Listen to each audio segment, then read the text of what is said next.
Hello, everyone, and welcome to the latest edition of the Jake's Take with Jacob Elyachar Podcast. I'm your host, Jacob Elyachar, the chief content producer and writer of jakestake.com, a pop culture entertainment news website. If you're watching us on our YouTube platform, please give us a thumbs up and please subscribe to the YouTube channel. If you're listening to this on any of our audio platforms, please give us a thumbs up and please subscribe.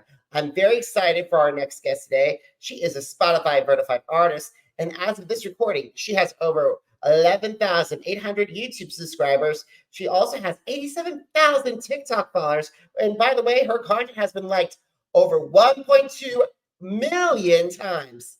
And she has a new album out called Nephele Act Was. So please help me welcome Gabriella Raelyn. Thank you so much for having me. I really appreciate it.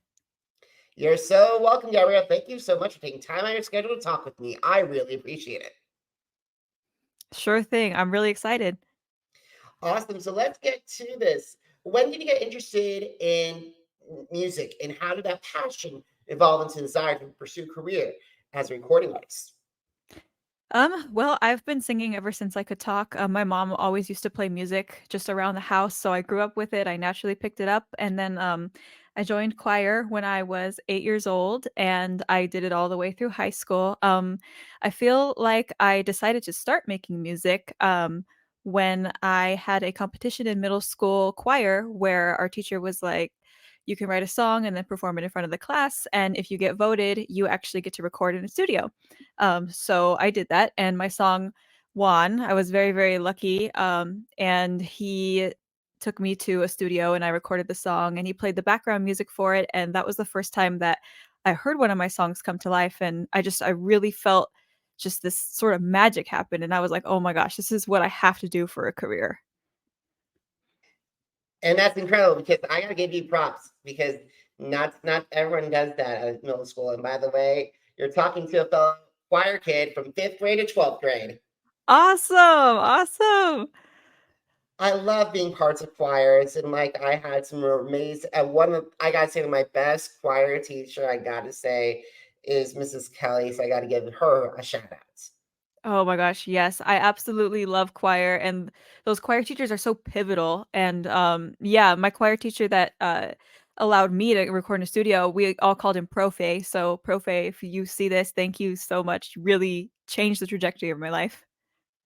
I agree, and it's definitely a shame that when it comes to budgets, that arts is the first to be cut. I'm like, I'm sorry, but like we can like it's most important. Have you tried foreign languages? I agree. I agree so much. Because I gotta say, creativity is probably is crucial, especially when it comes to visual and performing arts.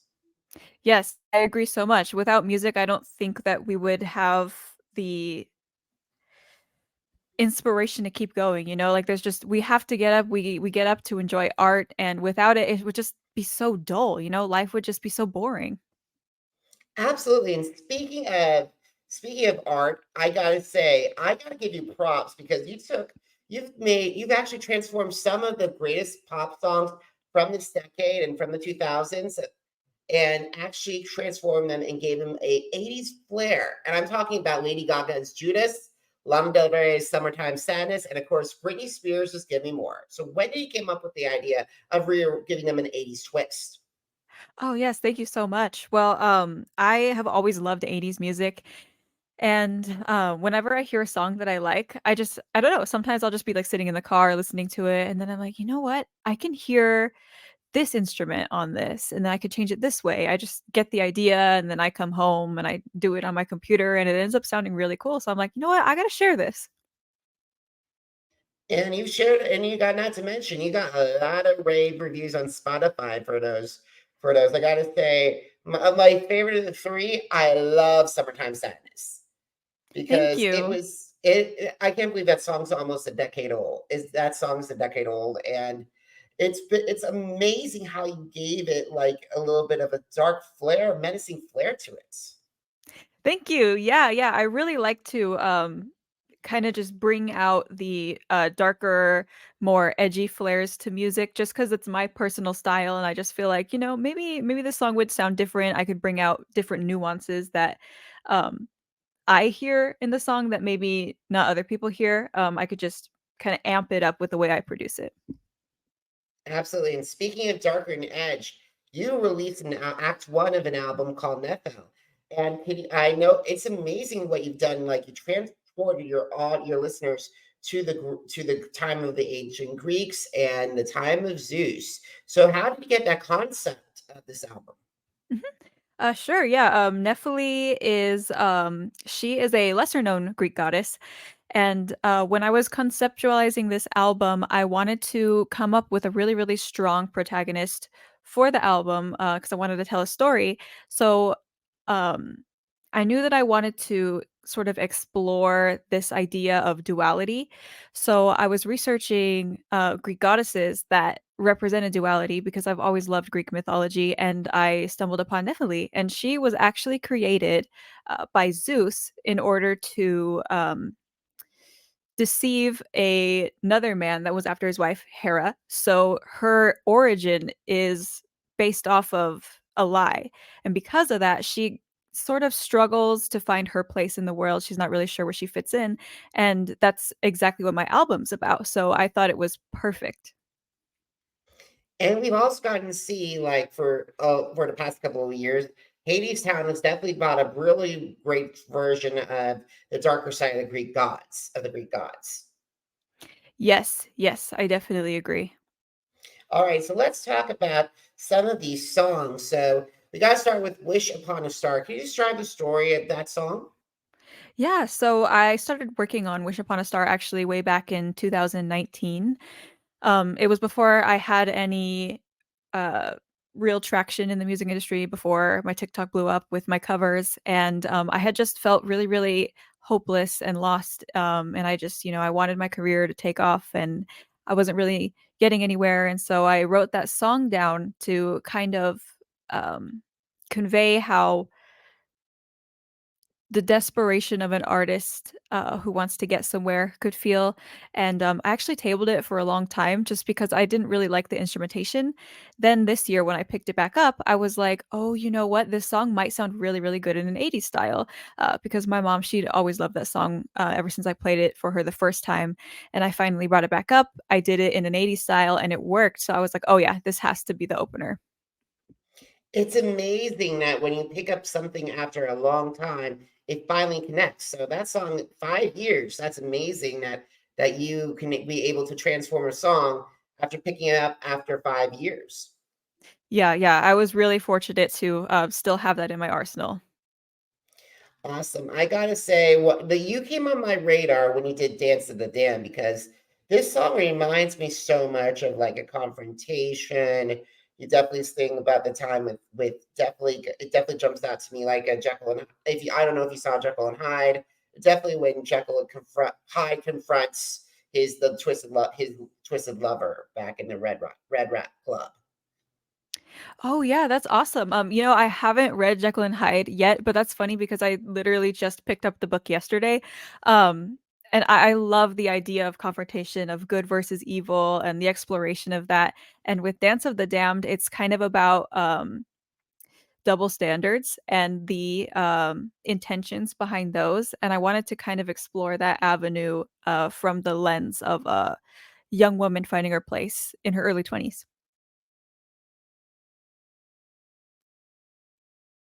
Sorry about that, everybody. Sorry about that. It's incredible. And I gotta say, the Music Man felt like very Pied Piper-esque. Yeah, But yeah. instead, with the Pied Piper going into sending people to their underworld and to their demises. Yeah, yeah, it was sort of it was a little bit inspired by Phantom of the Opera and kind of the idea that there's this manipulative, mysterious character trying to convince you to go somewhere, kind of telling you everything that you want to hear, and you being kind of like, oh, you know what? I'm not sure. There's something odd about it, but I am interested. That's kind of the vibe that I wanted to go for with that song. And speaking of Phantom of the Opera, it's one of my all-time favorite musicals, and I got to see it way back in 2010 at Her Majesty's Theatre in the UK. Absolutely, and I definitely now that you brought about it, it's like the Phantom of the Opera with trying to bring Christine to his lair, to even Little Shop of Horrors, where Audrey 2 is like manipulating Seymour. Yeah, yeah, exactly. It's manipulative, but it's alluring in a very poetic way almost. And I'm just really inspired by that, you know? I totally agree. So, how about In the Dead of Night?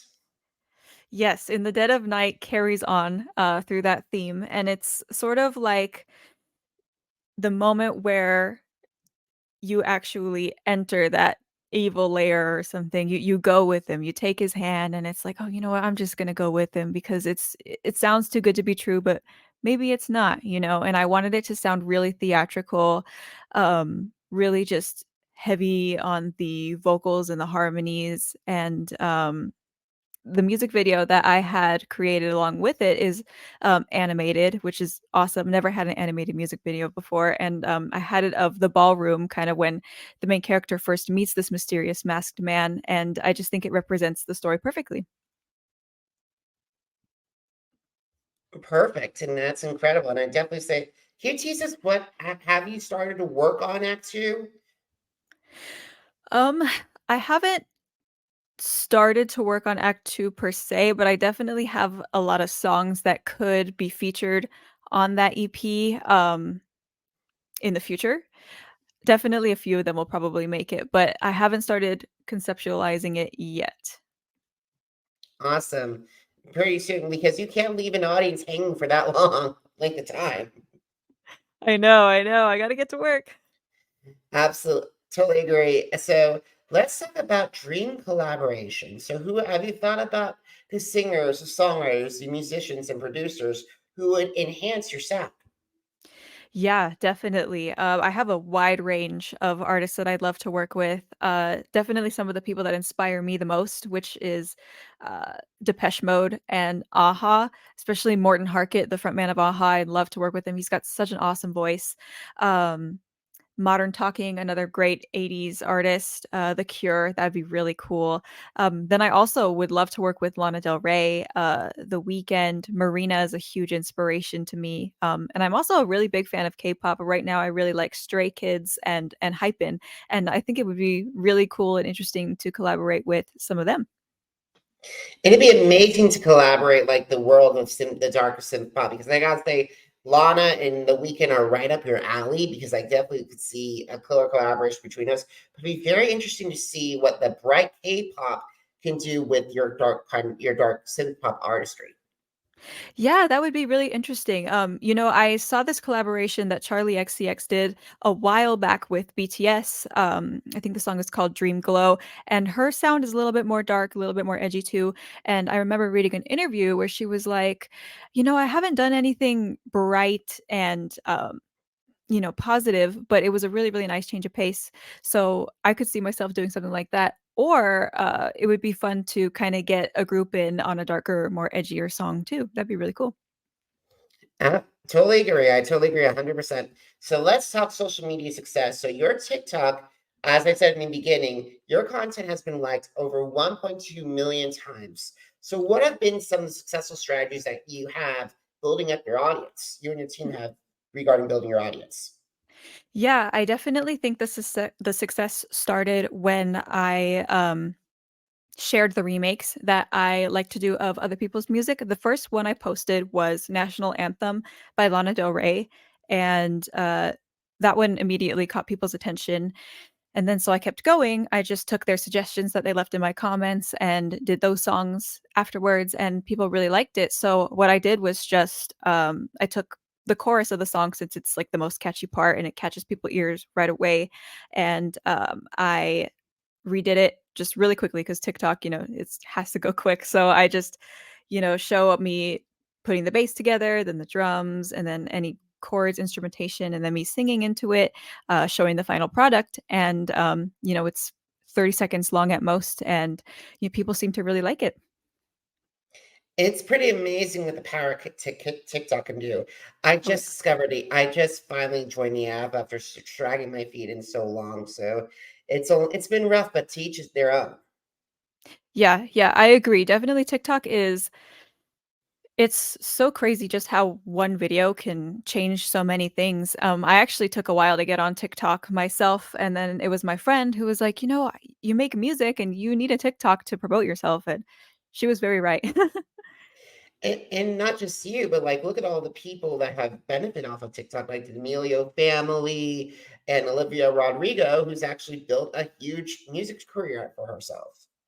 Yeah, yeah, whole careers can just happen on TikTok, and I've discovered so much good music that I otherwise wouldn't have just, by people connecting things, like you'll see a scene from a show with a song that's like, "Oh, this really works," and it catches your attention and all of a sudden you have a new song in your playlist.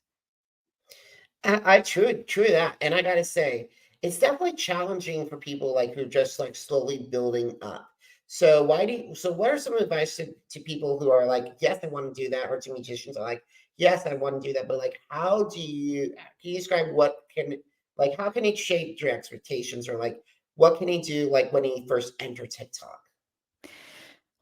Ooh, when you first enter TikTok, definitely look around, kind of see what other people are doing on TikTok because I feel like the name of the game on that app is definitely finding what works, um, and applying it to your own stuff, and I feel like it's a synthesis of what works as a whole just in general in a category you're going for, so, like, for music, what's popular, what gets views and stuff on TikTok, and then also what works for you, and you gotta kinda, like, blend those 2 things so that it's unique to you, but it also catches the, eyes of a lot of people. Those are really good pointers. Even for someone like me, I'll take you up on your pointers. So, second to last question. Where can my audience find your music? Yes, so my music is everywhere you can stream music. It's on Spotify, it's on Apple Music, Amazon Music, YouTube Music. I have it up on SoundCloud also. It's just under Gabriella Raelyn. So yeah, you can find me anywhere. And also, finally, is it just TikTok or you're on other social media apps? Yes, I am on other social media apps. I have Instagram and I'm pretty active there. It's just Gabriella Raelyn underscore. And I post on my YouTube channel a lot. And then I also have a Tumblr where I kind of go behind the scenes with my thoughts of the creation of my music if you would like to follow me there as well. Awesome. So, speaking of plugs, have you missed an episode of the Jake's Take with Jacob Elyachar podcast? Visit our channels on Apple Podcasts, iHeartRadio, Podcast Addict, Podchaser, Spotify, and Spreaker. Jake's Take with Jacob Elyachar, JACOBELYACHAR. Now, are you on social media? Because I'm on social media too. Facebook, Instagram, Threads, TikTok, Twitter, and YouTube. Jacob Elyachar, JACOBELYACHAR. Now you can find my take on Gabriella's music on jakes-shake.com. Once again, jakes-shake.com. It's a perfect place for my music reviews, to what's going on with The Masked Singer, what happened last season on America's Got Talent. All your questions will be answered on jakes-shake.com. Gabriella, thank you so much for taking time out of your schedule to talk with me today. I really appreciate it. Yes, thank you so much for taking time out of your schedule to talk with me. I had fun and I really appreciate it. Awesome. So, guys, thank you so much for watching. Thank you so much for listening. Until next time, have a great one, everybody. Goodbye.